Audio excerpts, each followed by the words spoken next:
Assalamualaikum warahmatullahi wabarakatuh.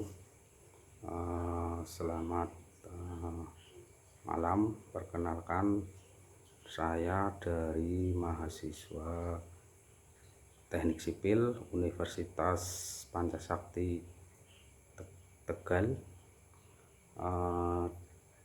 Di sini saya akan mencoba mereview buku Ilmu Konstruksi Bangunan 1. Penulisnya Hans Fix, penerbit Kansius Semarang, jumlah halaman 200. Berkenaan dengan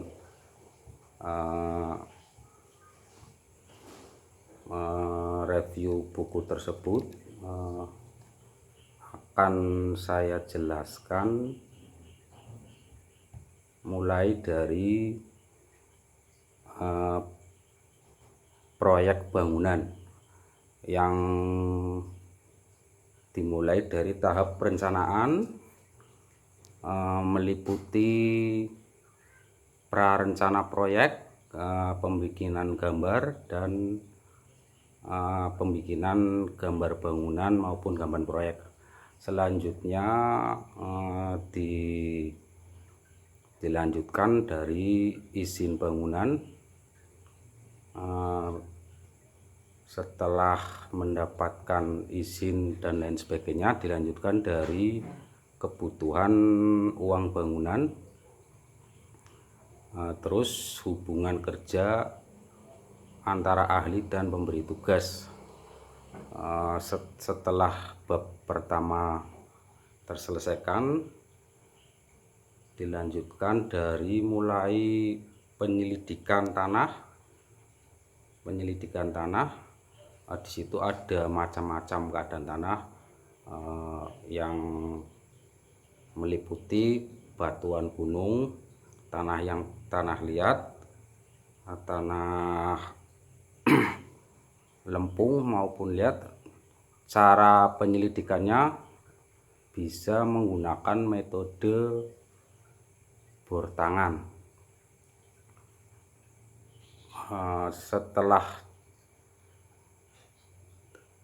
tindakan penyelidikan tanah, dilanjutkan penentuan ukuran pondasi dan lain sebagainya, termasuk umpak, paku bumi,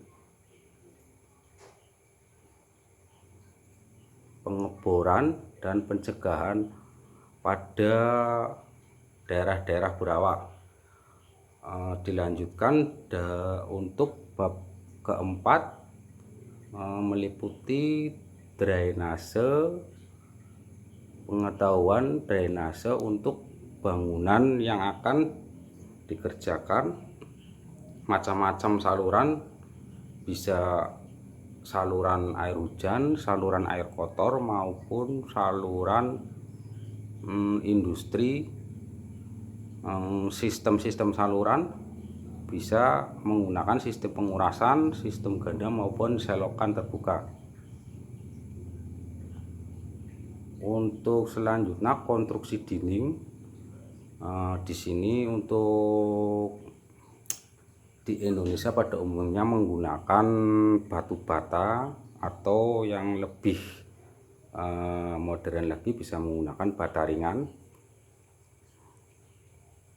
Untuk beton, biasanya bisa menggunakan beton set mix maupun beton ready mix. Dilanjutkan untuk konstruksi atap. Di Indonesia itu konstruksi atap berdasarkan lokasi maupun letak geografisnya. Untuk di daerah pantai biasanya menggunakan genteng, sedangkan di daerah selatan punggung menggunakan atap berbahan jenis seng maupun galvalum.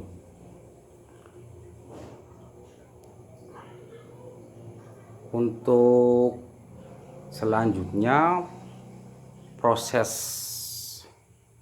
finishing baik plesteran maupun sampai ke pengecatan.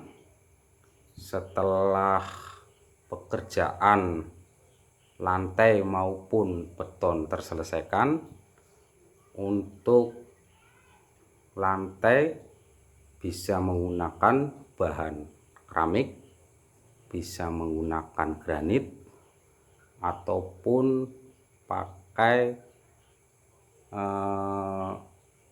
tegel untuk yang lebih eksostik maupun lebih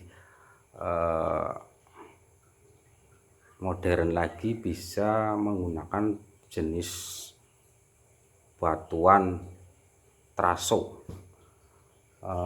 Untuk konstruksi kusen di Indonesia untuk mulai menggunakan aluminium, sedangkan untuk kayu juga bisa digunakan agar dapat menghemat maupun mengefisiensikan bangunan yang ada. Itu biasanya menggunakan kayu dengan jenis rawa yang bisa dibentuk dan bisa dibikin agar bisa awet. Biasanya ada proses pengawetan. Untuk kegiatan proyek pembangunan rumah tinggal biasanya di Indonesia hanya menggunakan bahan-bahan yang tersedia di sekitar, atau mungkin kalau memang dibutuhkan seperti kusen aluminium bisa diambilkan di toko-toko maupun di pabrik yang tersedia. Sekian saja, terima kasih dari saya. Assalamualaikum warahmatullahi wabarakatuh.